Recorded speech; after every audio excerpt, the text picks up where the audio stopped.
overcomers, remember, you are a piece of God in human form on this earth. You have the DNA of God inside of you. And just like God spoke the world into existence, you can speak your life into existence too. You can, as I always tell you, you can design your life. You can create your life. Just like when you go to a restaurant and you look at the menu and you place an order. You don't go to a restaurant, place an order for steak, and they bring you fish instead. And you're like, okay, I'll have this. No, you ordered the filet mignon. That's what you had a taste for. That's what you desired.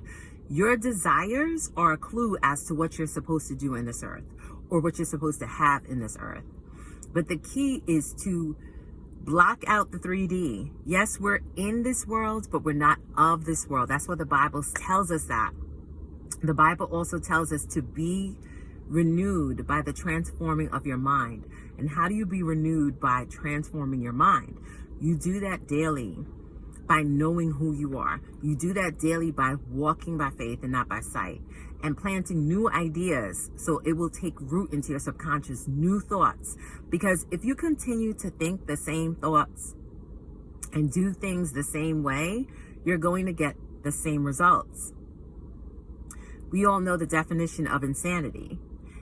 It's doing things the same way and expecting a different result. You'll never get that different result until you shift and change your mindset.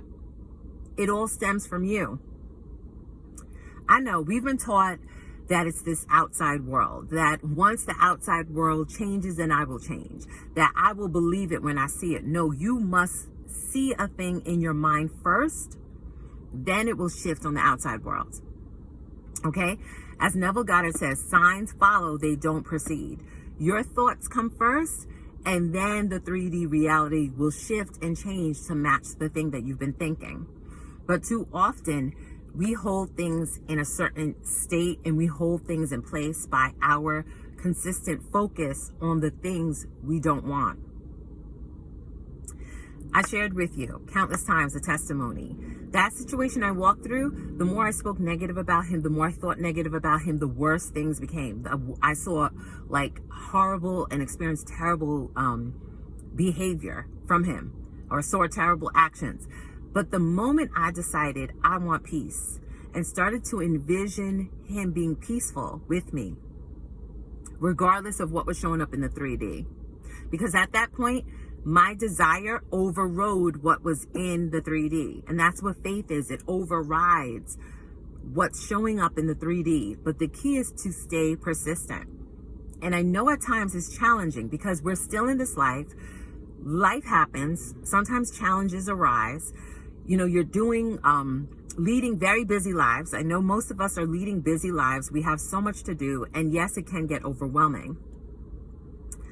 But hold on to the fact that you are made in the image of God, that you are here to consciously create your life how you desire.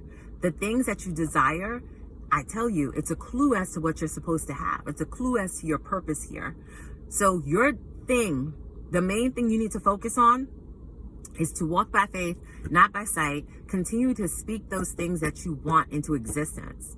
That's why the word says to call those things that be not as though they are. The more you call those things that are not here as if they are here, it will harden into fact.